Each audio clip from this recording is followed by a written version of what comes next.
On se pose tous un jour la question de savoir ce qu'il restera de nous après notre mort. Que laisserons-nous derrière nous? Qu'aurons-nous transmis?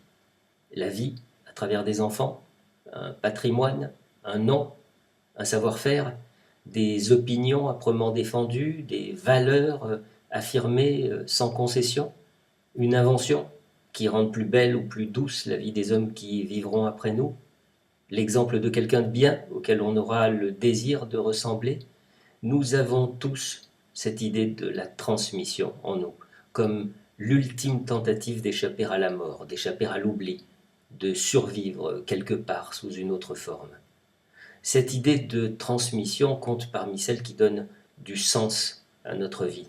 Et on la voit émerger en psychanalyse au bout d'un temps parfois très long chez un patient ou une patiente en mal d'enfant. Je pense souvent à ces femmes qui entrent en thérapie ou en analyse parce qu'elles ne parviennent pas à avoir d'enfants.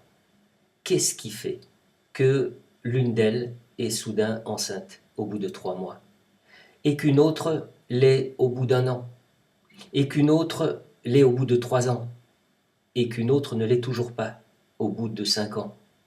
Je ne parle bien sûr que des couples dans lesquels l'homme et la femme disposent de toutes les facultés de procréer. Alors quel est le moteur? Quel est l'obstacle? En quoi consiste le ralentisseur? Qu'est-ce qui fait étincelle? Et qu'est-ce qui fait que parfois l'étincelle ne se produit jamais? Il m'arrive de revoir le haussement d'épaule de ce médecin à qui l'on disait que cette patiente était stérile. Le haussement d'épaule semblait dire c'est n'importe quoi. Comme si la stérilité n'existait pas, comme si c'était une légende, une aberration. Bien sûr, semblait-il dire, que toutes les femmes sont capables de procréer à partir du moment où elles ont tout ce qu'il faut pour procréer. Mais alors, où est l'obstacle? Une longue analyse fait apparaître dans la lumière un florilège de raisons, d'hypothèses qui donnent du sens à l'absence d'enfant, alors même que le désir est là. Et puis, il y a cette capacité de notre corps qui fait que celui-ci est capable de réduire à néant la puissance de n'importe quelle molécule chimique. Oui, la chimie de notre corps est plus puissante que la chimie des médicaments. Elle peut la potentialiser ou bien l'annihiler lorsqu'une raison plus importante, plus vitale le nécessite.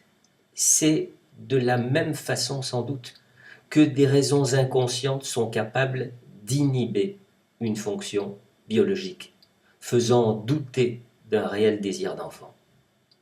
Et puis parfois, l'heure est à l'arrêt de l'horloge biologique.